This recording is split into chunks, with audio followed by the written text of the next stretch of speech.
There's a dirty trade going on worldwide, a rapacious and destructive business, and those who question it do so at their own peril.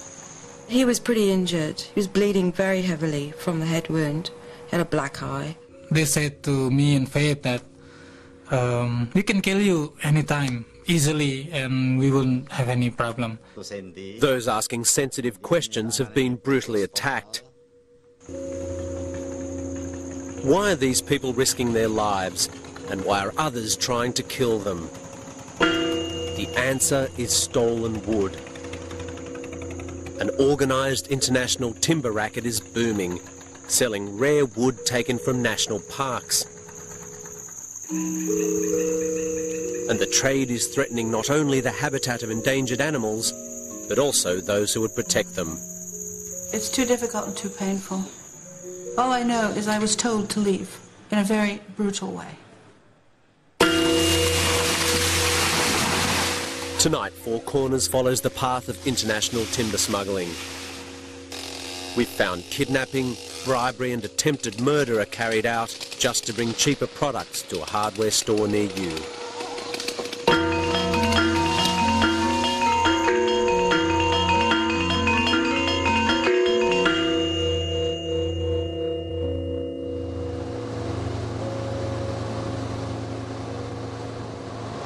Faith Doherty works for an organisation called the Environmental Investigation Agency, or EIA. The London-based Green Group sends members undercover and collects information on environmental crime using covert methods. Secret filming, front companies and fake business inquiries are the EIA's stock in trade. It's a dangerous business, and one that saw Doherty and a colleague kidnapped and beaten in Indonesia while investigating illegal logging. Faith Doherty returned with Four Corners to the Indonesian province of Kalimantan, where she was abducted 2 years ago. We wanted to track the stolen wood from Indonesia's forests to unknowing consumers and find out if her abductors are still running the timber racket.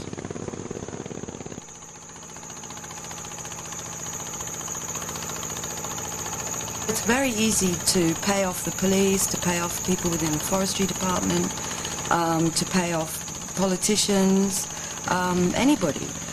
And in some cases, it's not the fault of those who are lower down, if you like, in the ranks in terms of forestry officials or whatever. They're paid very little money. There's no incentive for them to enforce the law. There's no reason for them to stay honest. They get more money if somebody's going to pay them a monthly stipend or a one-off payoff in order to just close your eyes and not take any notice. Illegal loggers cut down timber without government permission. Often the wood is simply stolen from national parks. This is highly organised crime.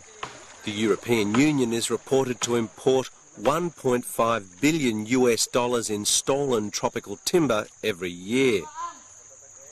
Then you add China, Japan, the United States and Australia also buying illegal wood. In Indonesia, illegal logging is out of control. The government estimates 70% of all the country's logging is illegal, around 50 million cubic metres of timber every year. You've got freshly cut timber.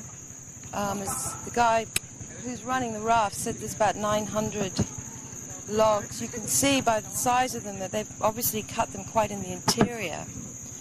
And what they're doing is because there's been a lot of rain, this is a really good time for them to transport these logs downriver to the sawmill.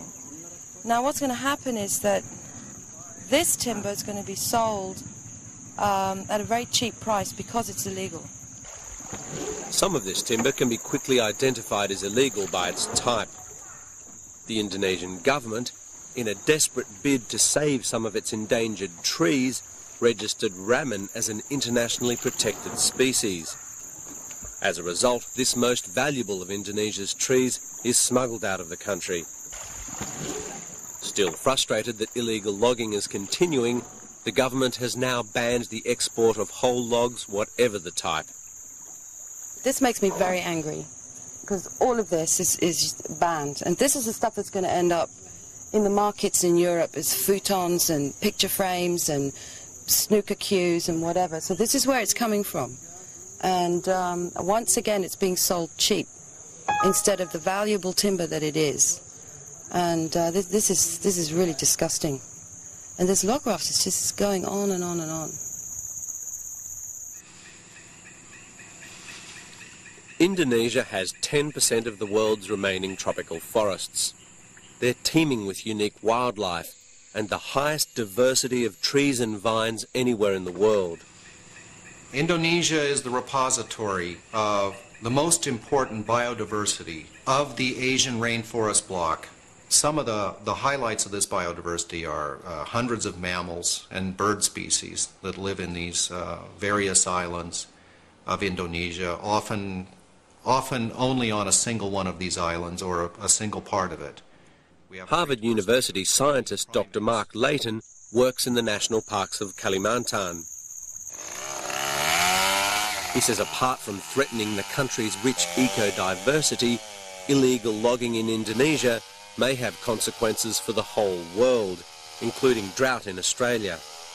We've known for a long time that the so-called El Nino events are critically determined in Indonesia. Depending on the development of a low-pressure area in Indonesia, then we get the warming up of the Pacific and all the worldwide atmospheric changes, disruptions of rainfall, weird droughts and rainfall patterns in different parts of the world. Well, we have to believe that deforestation then influences strongly by then influencing temperature and precipitation relationships in this large area in Southeast Asia. To understand how hundreds of timber barons threaten Indonesia's and much of the world's forests, we've looked at one criminal boss. We spoke to those who've had first-hand experience with his organisation. Faith Doherty took some convincing to go back with us to Kalimantan, and not without good reason. When she began investigating the illegal timber trade here, she crossed this powerful timber baron, who's become a Member of Parliament.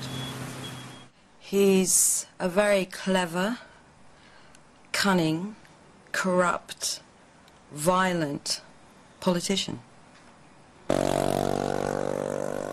The man she's talking about virtually runs the town of Pangkalambun.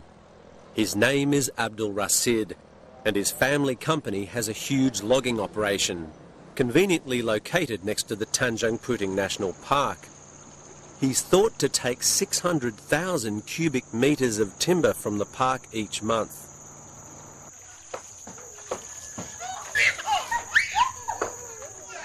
This is how local timber workers live in central Kalimantan, seeing little of the benefits from their illegal logging. And this is how timber boss Abdul Rashid lives in his house in Pangkalambun. Some say he's untouchable. It's the mafia, timber mafia, I think.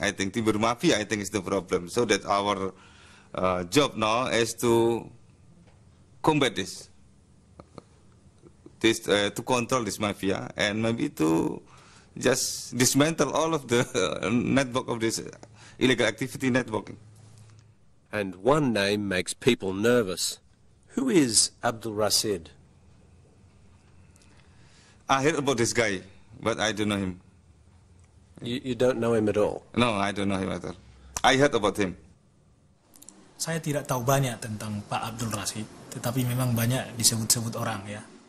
Tetapi pengaruh nama besar dia itu ada, ketokohannya gitu, tokoh masyarakat. Apakah itu dalam sisi positif atau dalam sisi pengertian negatif? Ya saya melihat dari segi positif ya, mendengar informasi banyak menolong orang ya. Yang saya dengar ini banyak menolong orang, banyak kalau ada yang minta bantuan dukungan ada ya. Bahkan ya keluarga-keluarga yang bisa dia bina gitu. Itu yang saya tahu. If we say that somebody is doing something wrong, it must be some proof. So I don't want to comment on that further.